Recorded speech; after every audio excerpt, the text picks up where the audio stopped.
Fly ball, deep right. Caught! Ball game! LSU is going to the Super Regional in Knoxville next weekend.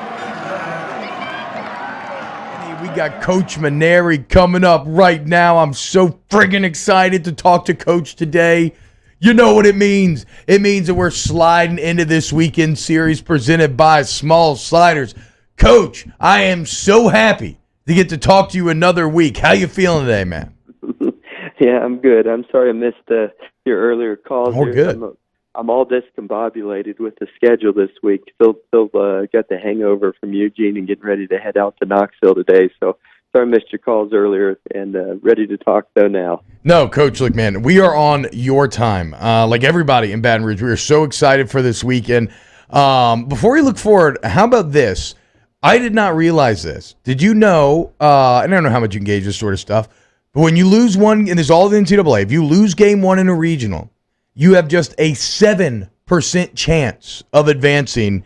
And not only that, but this is the first LSU team to advance in a road regional since 1989. Were you aware of how desperate, how dire the straits were after game one? I didn't know the 7% thing, and I didn't know that LSU had not won a road regional since 1989. And I did not know that LSU had never won a regional after losing the opening game until after we had won the regional. I didn't know any of that. Yeah, ignorance is bliss. You're like, we got this, boys. Yeah, I'm glad they didn't tell me until after. But when you think about it, that's pretty significant. Those are not numbers to have taken lightly. So, but they did unfortunately already tell me that LSU has never won a super regional on the road. So we have quite a challenge ahead of us this weekend. So we can make history again this weekend.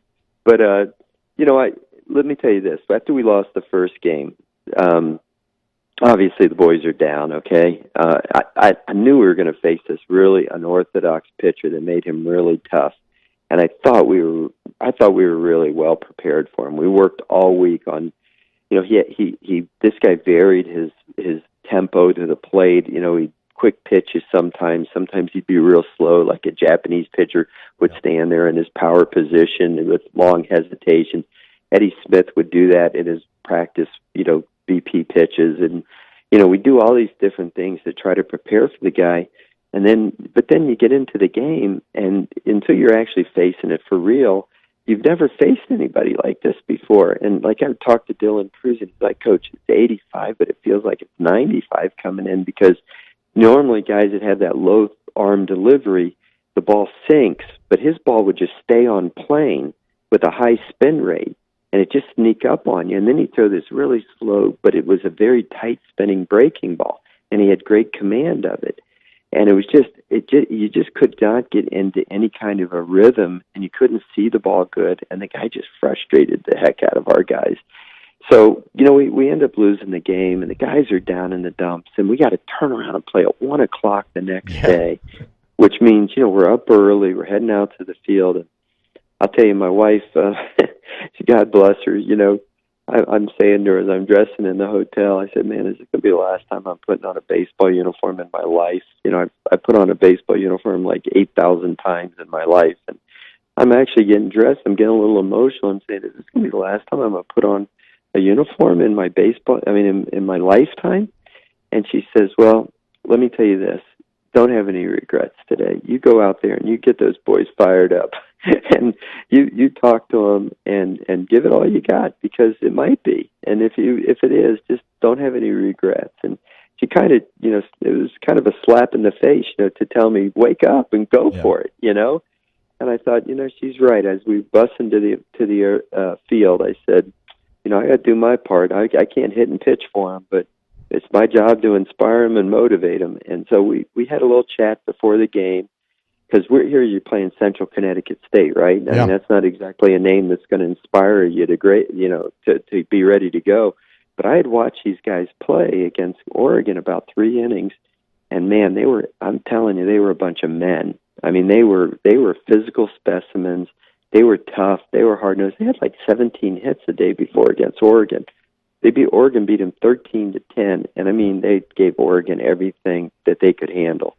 And I knew I knew they had 8 seniors out of 10 that were going to be playing against us the next day, including their starting pitcher. And so these guys are, fighting for their life. And so I talked to the team, and I just talked to them about life, and how life can really knock you on your backside. And you got 2 choices. You can either lay there and give up, or you can get up off your rear end and come back fighting. And you guys are going to make a choice. You can go home in disgrace, going 2 and out, and not representing LSU the way that it's supposed to represent this great university, this great tradition of this program, or you can get back on your feet and have some pride, and let's go compete like crazy. I mean, you may not win, but at least don't have any regret about the way you compete. Well, I was just so proud of the guys. They quit feeling sorry for themselves, and they went out there and they gave it everything they had. We won a thrilling extra inning game, walk-off win, and all of a sudden they felt good about themselves again. The next day we go out there. I said, look, we don't have to win 2 games today. Let's just worry about 1 game. This Gonzaga team is a good, solid team, but they're not the same team without that pitcher that pitched 2 days ago. So let's just beat these guys this afternoon, and then we'll worry about tonight. So just don't think about 2 games. Just think about this 1 game. And we win the game. Okay, now we don't have to win 2 games again. We just got to win the game tonight, and let's focus on this game. And then Javen Coleman goes out there and pitches 6 marvelous innings. We get some big hits. Also, we beat the host school, who had a chance to win the championship that night. We knocked them. Now they're down, right? Yep. Now I'm telling them, hey, the pressure's all on these guys.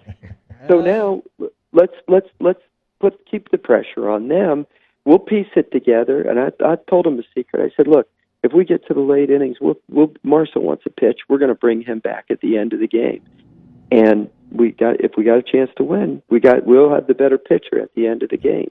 So it gave the guys inspiration, and they went out there, and what a thrilling game that last game was. And we found a way, and here we are. Love we it. did something that LSU team had never done before. How do you find something that the LSU baseball program's never done before? That's very true. And Coach, it was so fun to watch all of the moments when the guys did step up, like you're mentioning, and we could go over so many names. You mentioned Coleman. We could talk about Drew Bianco here. We could talk about a lot of guys, but a guy that I feel like hasn't been talked about enough throughout the entire season, because not many times in the SEC can you bat over 300, hit 19 home runs, and have 66 RBIs, but probably not get talked about enough. And I'm talking, of course, about Gavin Diaz. I mean, he has been so clutch this year. He has become such a better left fielder because that's not his natural position. I understand that there's young guys on this team that we should talk about, but Gavin Diaz, to me, has really been the heart and soul of the team.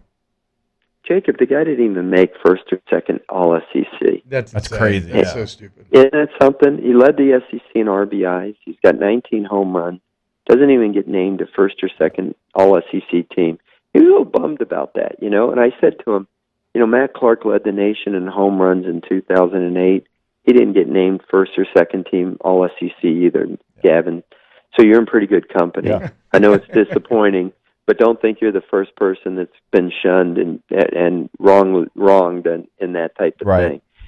He's such a wonderful kid. I don't know that I've ever had a more outstanding human being that I've coached in 39 years than Gavin Diaz.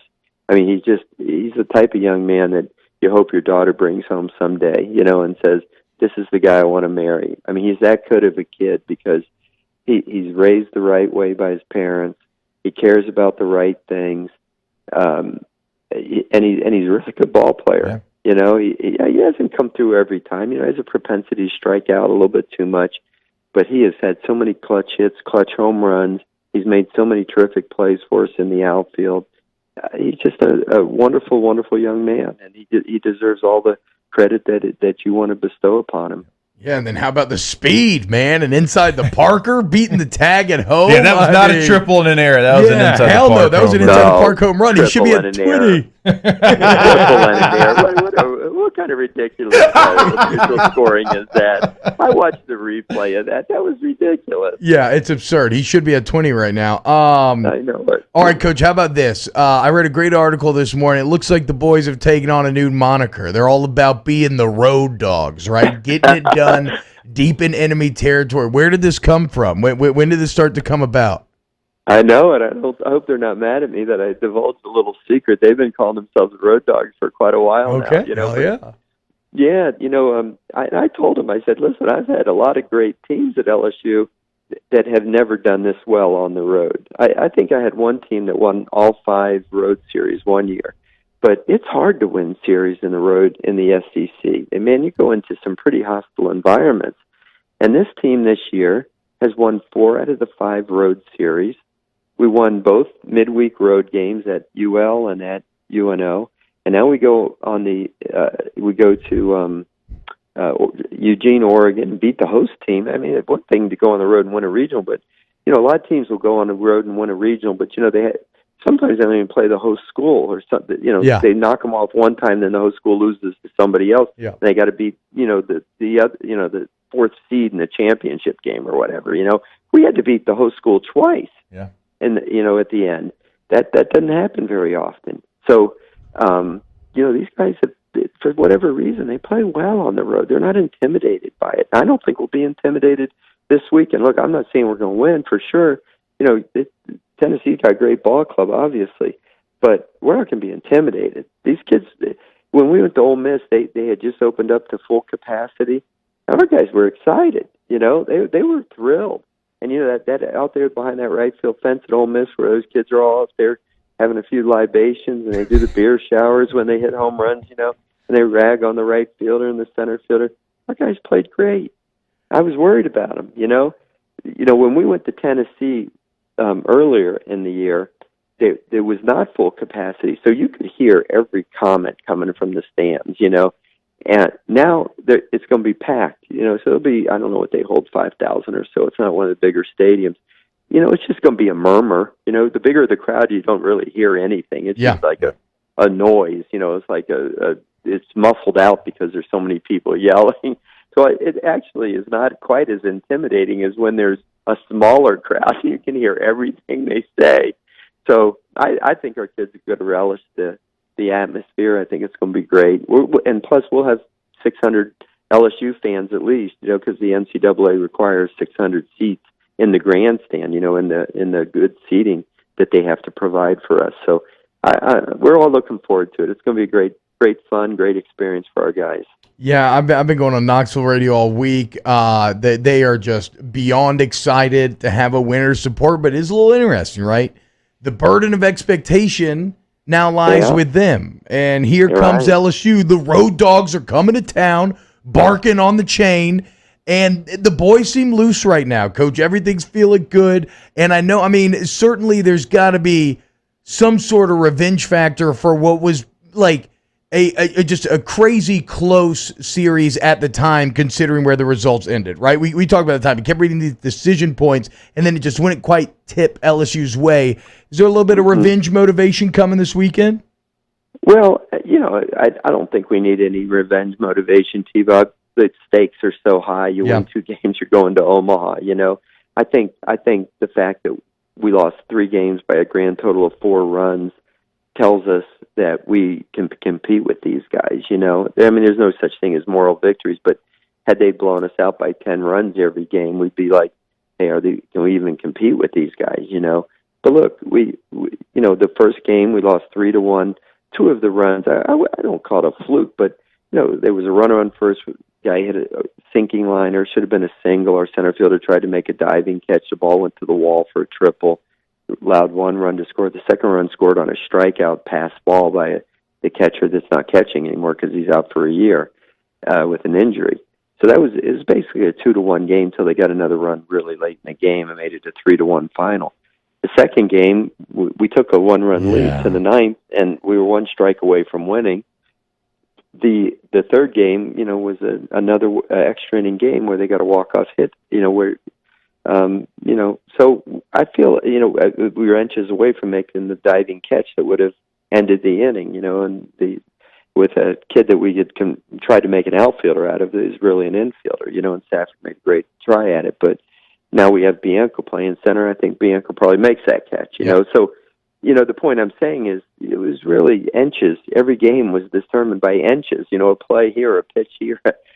One game ended when the ball hit the top of the fence. They ruled it a home run. We thought it had hit the yellow line and stayed in the park. they said that it hit, the little knob on the chain link above the yellow line, but I don't think the replay was really that conclusive, so they called it a home run. So, really the game, all three games was determined by inches. It just tells our guys that we can compete with these guys. That doesn't mean that Tennessee doesn't have a really great club. They do. They've hit 92 home runs. We've hit 88 home runs. But they do have a really good pitching staff. It's going to be a challenge, and they're playing with a lot of confidence themselves. But, so are we. And, hey, on any given day, anything can happen. All right, Coach, before we let you go, any decisions on who you roll out on the mound on Saturday? Are you still trying to make that decision as far as how you play it out? Yeah, we probably won't even make the decision until later today or tomorrow, Jacob. Obviously, we extended Marceau. Right. We had to do something I've rarely done in my coaching career to try to get through that series, 5 games in 4 days, with the 12-man staff. Fortunately, we had some heroic performances from other guys that allowed us to even get through the weekend.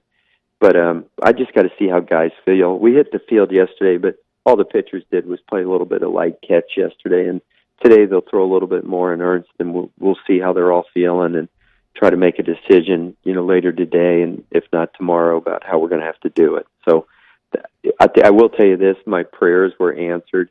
We could have been playing tomorrow. Yes, which means we would have left yesterday for Knoxville. So anyway, I'm just excited about Tennessee. The first thing I thought of when we were playing Tennessee was T-Bob Hebert throwing his helmet up in the air for the football game. Yes. Oh, don't worry. I've been letting them fans know. All week. Do you guys happen to remember that game? I do. Yeah, no, I'll never forget it, man. Coach, I can't thank you enough, man. We've kept you a ridiculously long time, but this is just always so much fun. Best of luck. The Road Dogs traveling to Knoxville today. Cannot wait to watch this weekend. Yeah, I'm looking forward to it too. Hopefully I get to work another week after this. Yes, sir. I'm not ready to retire yet. All right. Absolutely. Yes, sir. There he is, the LSU head baseball coach, Paul Mainieri. Coach Mainieri, you have a great day. Good luck to you, the boys. Man, that was fun. All right, coming up next, still got Wilson Alexander coming on a little bit at 9:30. And coming up next, we'll get into some shenanigans. Keep it locked right here on No TV Nervous.